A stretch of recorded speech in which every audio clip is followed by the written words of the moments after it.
My name is Aggie Reyes. If you can hear me, can you please raise your hand? Obviously not physically, but next to your name there should be a hand. If you can click on that so I can see if you all can hear me. No? Monica, raise your hand. Christy, raise your hand. Awesome.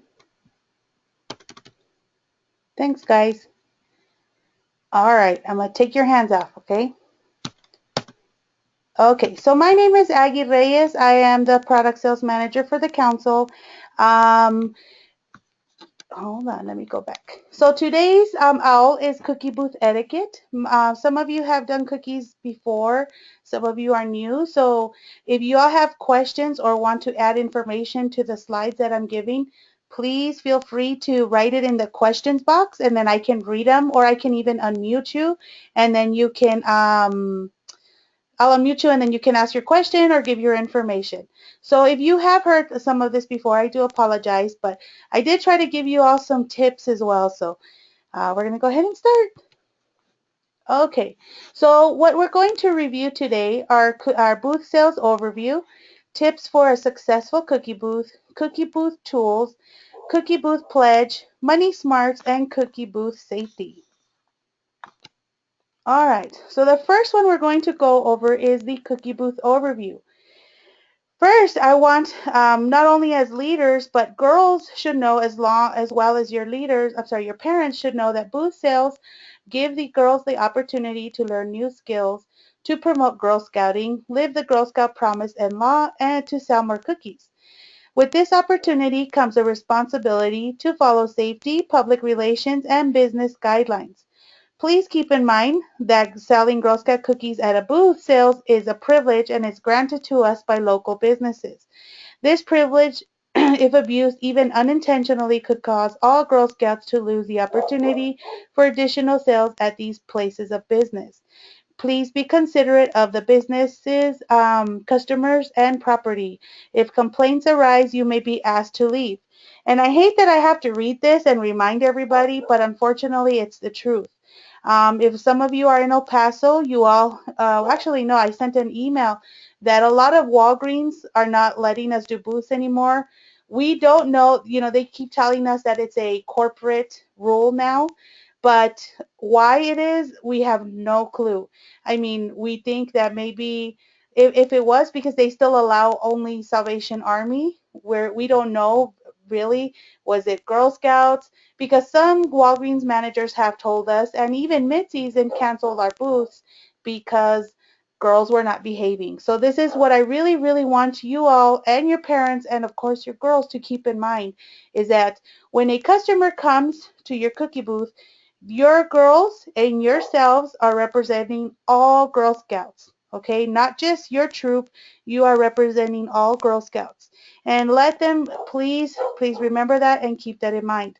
For, I don't know if those of you who are in El Paso, we used to have a cookie booth inside of Bassett Center, the mall. They used to donate this, and it's actually very pricey to have a booth at a kiosk. Well, they used to donate it to us. But because girls were not behaving, they were being very rude, we no longer have Bassett Center. So we did lose out on a good business. Okay, so then next I'm going to talk about some tips for a successful Girl Scout cookie booth sale. Of course, number one, most important, make sure you have enough cookies. I know it is hard to anticipate how many cookies you will sell, but please make sure you bring enough cookies with you. I've seen recommendations of 4 to 6 cases per hour, but I think you will need more depending on when or where you're selling. As you all know, this weekend is the first weekend for cookie booth.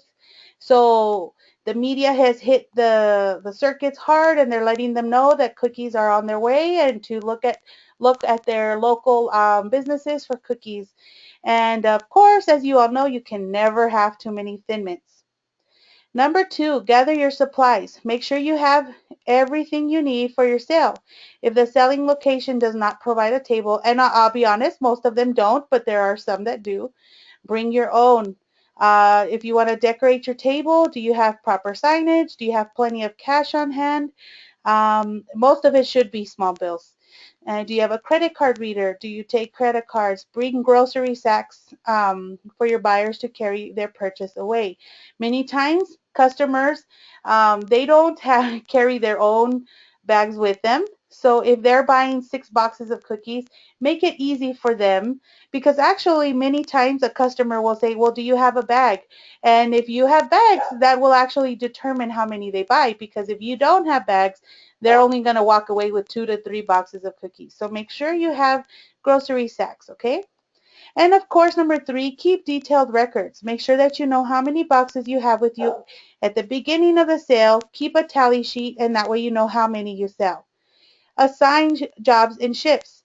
One issue that I've seen in the past is that girls are complaining that they are holding signs for too long and they're getting bored. So make sure you do shifts. Make one girl hold a sign, the other girl counts the money, the other person is the greeter, the other person gives the change. I mean, as many shifts as you can, so the girls are active in their booth, and they're always changing things, and they don't get too bored. And then, yep, that was it for that one. Number 5, how you arrange your cookies. Believe it or not, there's kind of a little bit of a science to how you arrange your cookies at your booth. We find it best to put the popular cookies, of course they are the Thin Mints, peanut butter patties, and caramel delights, on each end of the table, and then the rest in the middle. The buyer usually stands right in front of the table, so this arrangement allows other customers to see the popular cookies for a quick sale. And then, of course, always remind them that there are other cookies, not just caramel delights and Thin Mints. Remind them, of course, as you all know, that this is the Lemonade's 10th birthday, so maybe that'll entice them.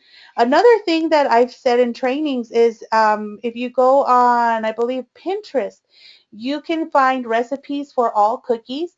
And what I've heard that a lot of troops do is they cut little recipes. So, for example, if they buy a box of shortbreads, they'll give them a recipe of something to make with the shortbread, and more than likely the customer will say, okay, give me another one, because now they want to try the recipe, but they still want their shortbread. So that's another way, another thing you all can do. And of course, use signs.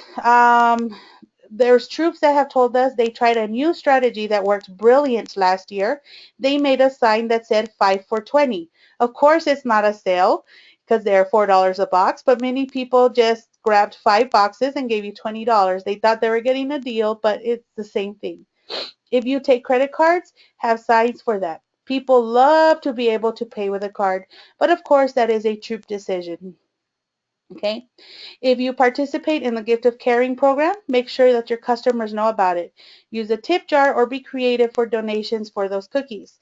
I've seen many people make poster boards. I've seen people put laundry baskets and they tell their customers select the box, and they put them in the basket. It's visual. It's nice for the customer to think that that box is going, even though it's not. But just be creative. Ask the girls, and those girls have great ideas as well. And of course, thank your customers. Girls have to smile and say thank you, but go the extra mile. Have cards or sticky notes filled out that say something like, "Thanks for buying cookies from Troop 15884." If you sell on Valentine's Day or on that weekend, you can give each customer a Valentine's card. It's just a special touch, another touch, and the customers appreciate that. If you have someone, if you ask someone if they want to buy cookies and they say they already have, of course, thank them for supporting Girl Scouts. And then number 8, and this is probably the most important, is to clean up after yourself. As you all know, a Girl Scout leaves a place cleaner than how they found it. So make sure that your area is clean. Well, of course, not before, you wouldn't know.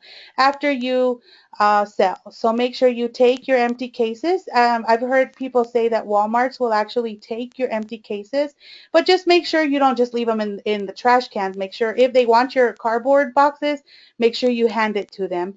I've seen people, and the people have told me they donate them to empty They're empty cases to local charities such as a food pantry, and they make them into cat scratch pads, so you could donate them to your local animal shelter. So, and then of course you can send a thank you card to your host. So if Walmart, for example, it was snowing and they said, you all, we want you inside. They went the extra mile for you. You do the extra mile for them as well. You can send them a thank you card, take them some cookies. I mean, it's up to you. Again, it's open to however, whatever you all want to do. And of course, be creative. So we don't know, I don't know if you all know this, but if you go to www.abcsmartcookies.com, you will see this downloadable free Girl Scout Cookie Booth sponsor. It's a certificate of appreciation. So if, as I mentioned, the Walmart went out of their way and you want to thank them, the girls want, I mean, they can even create a little thank you note, but if they want something a little nicer, I mean, you all can download this, fill it in, and it's really nice. It looks really, really nice. It has the Girl Scout emblem on it, and it looks a little professional. So it's up to you all. That's there for free to use. Or this one's also there. It says, thank you. Thank you for hosting a Girl Scout Cookie Booth sale. And it talks about the 5 skills. And then right here, your girls can sign their names or write a little message to the manager or whoever, you know, just the store in general. But basically, that's also there for free on abcsmartcookies.com. Okay, so many of you have seen this, and actually not many, I'm pretty sure all of you have seen this. This is your cookie booth etiquette. On the back of the parent permission form, it's now this year we made it a carbon copy. If you didn't get one of the carbon copies, that's okay. They are downloadable from our website. Make sure your girls and your parents, as I mentioned, understand what they should be doing and should not be doing at cookie booths. So it says, I will be polite and friendly. Obviously, we're all Girl Scouts. Remember that my behavior reflects on all Girl Scouts. I mentioned that earlier. Obey the booth sales starting date. Arrive and leave on time. So if your time does not start till 2 and you show up at 1:30 and there's a troop already there, please don't rush them and tell them to leave. Your time does not start until 2 o'clock. Okay? Of course, have your girls wear a uniform vest or sash or pins or a t-shirt, something that identifies the girls as a Girl Scout.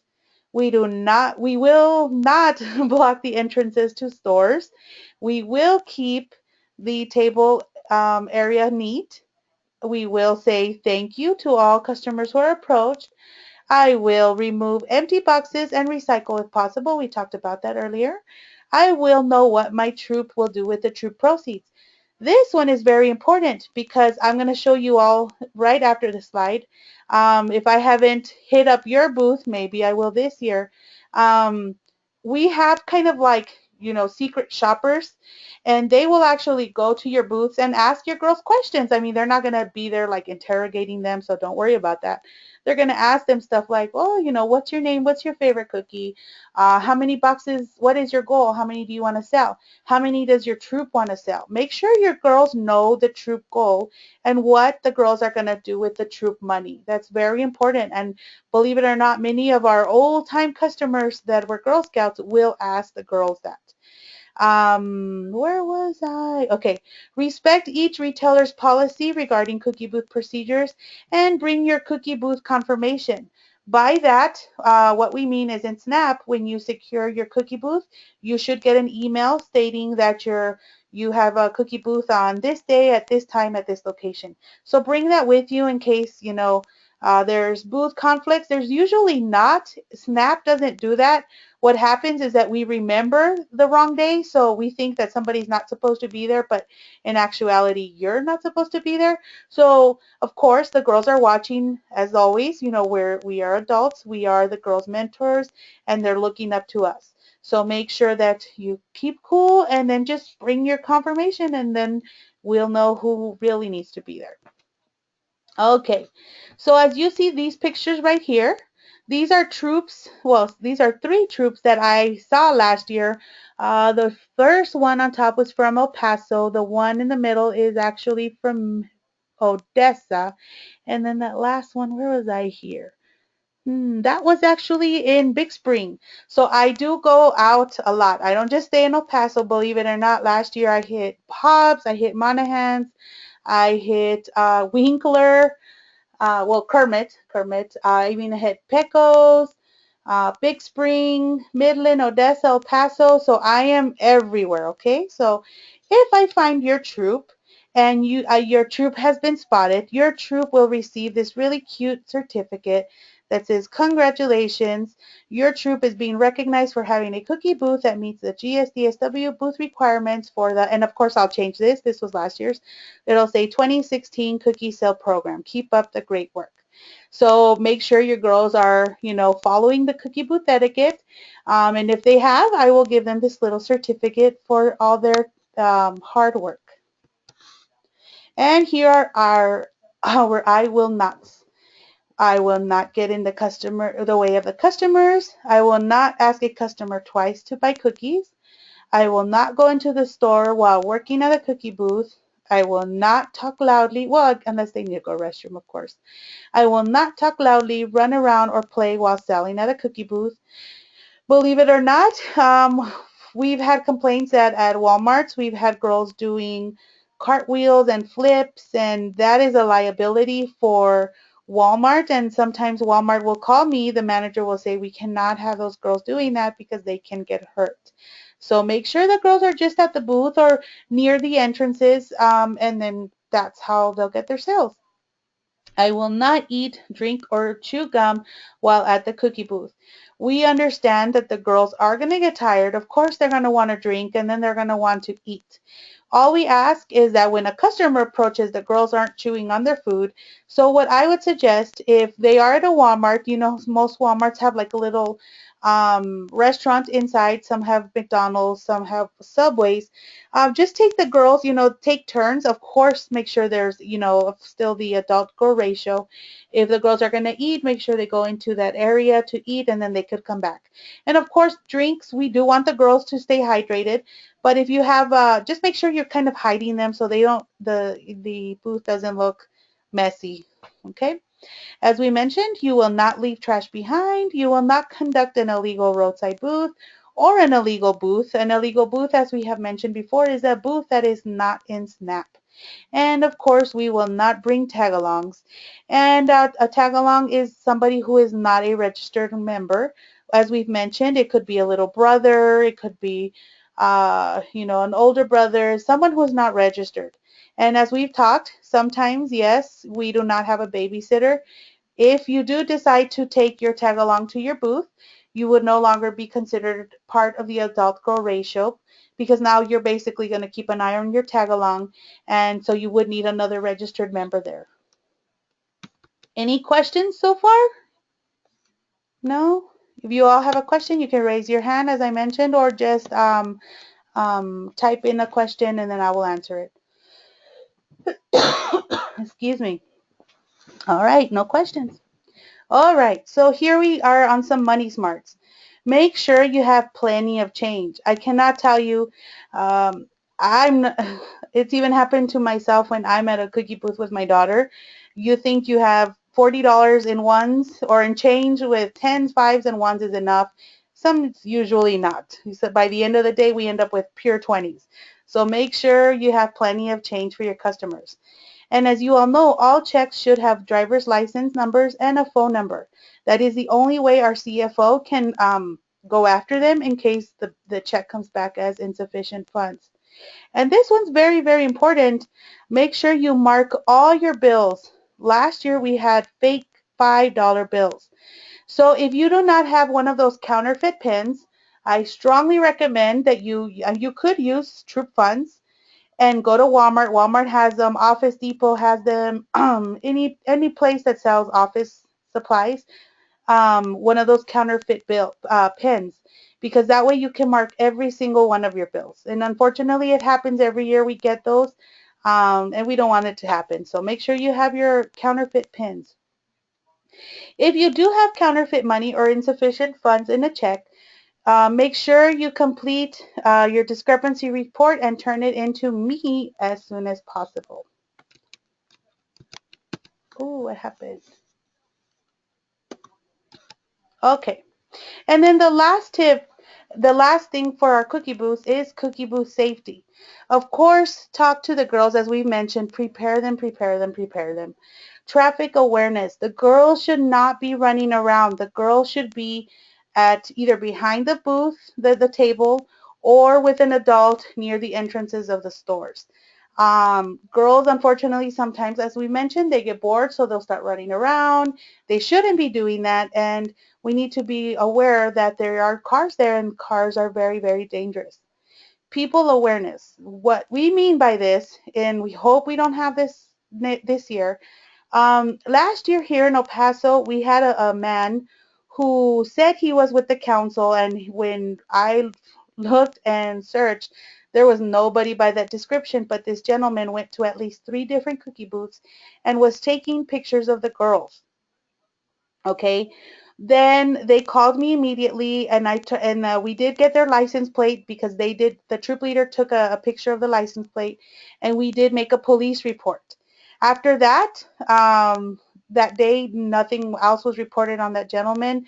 We did have like the neighborhood policeman constantly, because it was in the same area, constantly pass those booths just to make sure that gentleman didn't show up.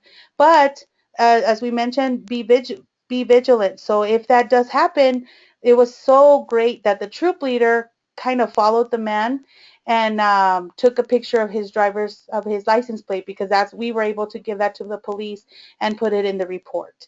So just be careful of that, okay? And then, of course, the girls need to be responsible. I went to a cookie booth, and I'm not going to tell you where last year, where the girls were barefoot.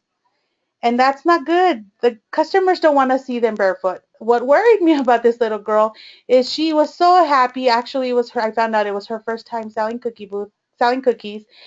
I don't know why she took her shoes off, but anyway, I did ask her to put them back on because it was at a Walmart. And what I'm afraid of is, man, you all have hurt I'm sure I'm not the only one who has stubbed their toe with one of those carts at Walmart, and it hurts.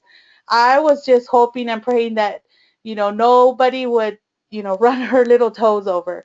So, and the floor is hot, and we don't want, blisters or anything on her feet. So, make sure the girls are responsible with their clothing as well. If it is cold outside, of course, they wouldn't wear shorts, or even if they did, if it was nice outside, they wouldn't wear short shorts. They have to be presentable as well. So make sure your girls and your parents understand, actually the parents too, because I had some reports last year that not all parents were dressed appropriately for a cookie booth. Okay? So here are the booth etiquette highlights.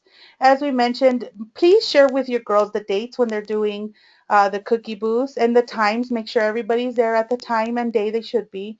Safety, as we mentioned, money safety, uh, just being vigilant and with what they're wearing as well. Make sure the girls know the cookies they're selling. As we talked about it before, this will be the last year that we have the cranberry citrus crisp. Make sure the girls know that, because the customers may want to know why. The reason why is because next year we will have a 100th anniversary cookie. And we don't know anything about it yet, but it's the program's 100th anniversary. So the bakery is doing a cookie to commemorate that. And as I've mentioned, make sure the girls know their goals. Not only their goals, the troop goals. And then, as we mentioned, skill building. The girls are always learning the 5 skills. Make sure they know what they're doing. Where to get that online help, as I mentioned, it was abcsmartcookies.com, and that's how they prepare for their cookie booth, and also their resources. And of course, have fun. It's cookies. We shouldn't be stressing over anything of so and so looked at me weird. And actually, if I am from El Paso and I decide to do a cookie booth in Redoso, I shouldn't be getting bad looks because I'm from El Paso. I mean, we're all Girl Scouts and we welcome each other with open arms. So, yeah. And then, of course, have fun, have fun. And that is actually the last slide for me. Does anybody have any questions? If anybody has questions, you can raise your hand and I will unmute you and I can answer your questions. No? If you all are done, I'm sorry, if you all don't have any questions, you can actually just close out and log off, and then that's it, unless you all have questions. Any suggestions, comments? No? Was it cool? Did you learn something? Ronnie, we're actually going to post this.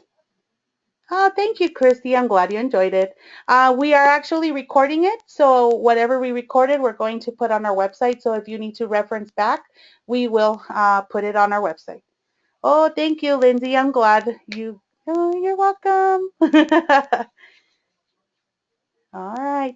Well, if you all are done, as I mentioned, you all can just start logging off. And yes, we will have this on our website probably tomorrow as soon as our communications manager puts it on there.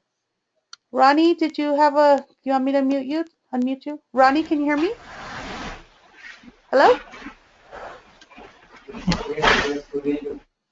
No? You're welcome, Nancy. You're welcome, Julia. All right.